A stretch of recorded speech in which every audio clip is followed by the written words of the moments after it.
Shilpa home किचनमध्ये सर्वांचं मनापासून स्वागत. आज आपण आरोग्यदायी आणि बहुगुणी अशा कढीपत्त्याची चटपटीत अशी चटणी बनवणार आहोत. ही चटणी बनवायला अगदी सोपी आहे आणि ही तुम्ही महिनाभर स्टोअर करून सुद्धा ठेवू शकता. तर चला तर मग रेसिपीला सुरुवात करूया. इथे मी कढीपत्त्याची पानं घेतलेली आहेत. ही स्वच्छ धुवून घेतली, त्यानंतर एखाद्या सुती कपड्याने पुसून घ्यायची. तर ही साधारण 1.5 वाटी मी कढीपत्त्याची पानं घेतलेत. त्यानंतर अर्धी वाटी बारीक चिरलेलं सुकं खोबरं, त्यानंतर अर्धी वाटी तीळ आणि अर्धी वाटी सोललेल्या लसणीच्या पाकळ्या, त्यानंतर 3 ते 4 चमचे आपण लाल तिखट मिरची पावडर वापरलेले आहे आणि चवीपुरतं मीठ वापरणार आहोत. कढीपत्त्याची पानं धुतल्यानंतर कोरडी करून घेणं खूप गरजेचं आहे. तर एखाद्या सुती कपड्याने किंवा नॅपकिनने व्यवस्थित अशी पुसून घ्यायची. तर ज्या वाटीने बाकीचं साहित्य घेतले त्याच वाटीने मी 1.5 वाटी इथे कढीपत्त्याची पानं घेतले. तुम्हाला जर जास्त प्रमाणात बनवायचं असेल तर जास्त कढीपत्त्याची पानं घेऊन बाकीचं प्रमाणसुद्धा जास्त वाढवायचं. तर आता गॅसवरती एक कढई ठेवले. गॅसची फ्लेम मीडियम आहे आणि मीडियम फ्लेमवरती ही कढीपत्त्याची पाने आपल्याला अगदी कुरकुरीत होईपर्यंत परतून घ्यायची आहेत, म्हणजे जी चटणी आहे ती जास्त दिवस टिकते. तर गॅस अगदी कमी ठेवायचा किंवा मीडियम ठेवायचा आणि सतत ढवळत अशी ही पानं छान अशी परतून घ्यायची. अजिबात ओलसरपणा या पानांचा ठेवायचा नाही, नाहीतर चटणी खराब होते.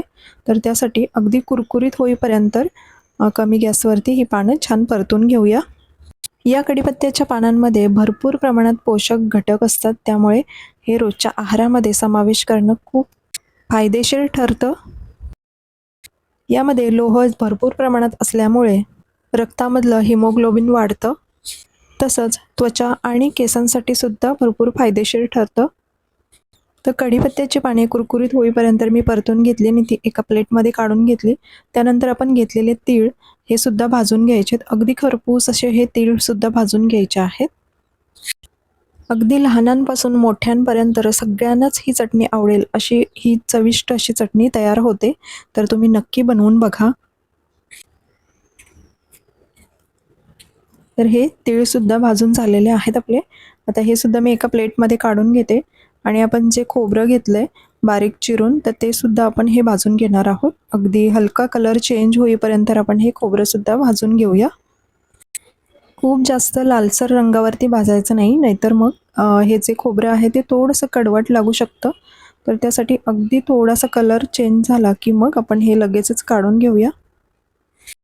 आता बघू शकता तुम्ही हे सुद्धा झालेलं आहे आणि हे पूर्ण थंड करून घ्यायचं, नंतरच आपण हे मिक्सरला लावणार आहोत.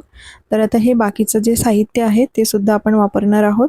तर एका मिक्सरच्या भांड्यामध्ये परतून घेतलेले कढीपत्त्याची पानं,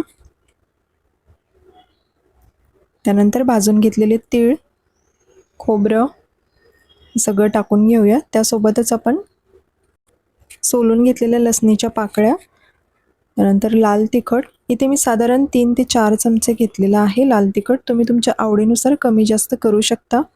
आणि त्यानंतर आपण चवीपुरतं मीठ टाकून घेऊया आणि हे आता मिक्सरमधून आपण बारीक असं वाटून घेऊया. खूप जास्त बारीक करायचं नाही, थोडंसं जाडसरच ठेवायचं. तर मिक्सर चालू बंद करून असं हे आपण जाडसर असं वाटून घेतलेलं आहे. आणि ही चटणी तुम्ही अशीच सुद्धा खाऊ शकता, पण जर का जास्त दिवस टिकवायची असेल तर मी एक तुम्हाला स्टेप सांगते. तर ही चटणी आपण तेलावरती परतून घेणार आहोत. तर कढईमध्ये एक साधारण 1 ते 1.5 चमचा तेल घेतले. तेल छान गरम झालं की यामध्ये आपण ही चटणी परतून घेणार आहोत. अगदी 4 ते 5 मिनिटासाठी परतून घ्यायची आणि अगदी सुटसुटीत मोकळी अशी ही चटणी तयार होते आणि जास्त दिवस टिकते सुद्धा. तुम्ही हवाबंद डब्यामध्ये ठेवली तर महिना ते 1.5 महिना ही चटणी छान अशी राहते. तर आता मी ही चटणी परतून घेते. रोजच्या जेवणासोबत मुलांना सुद्धा ही चटणी देऊ शकता आणि त्यांना कळणार सुद्धा नाही की ही कढीपत्त्याची चटणी आहे. इतकी चविष्ट अशी लागते ही चटणी.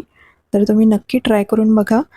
आणि आजची रेसिपी तुम्हाला कशी वाटली हे कमेंट्स करून नक्की सांगा. व्हिडिओ आवडली तर व्हिडिओला लाईक नक्की करा.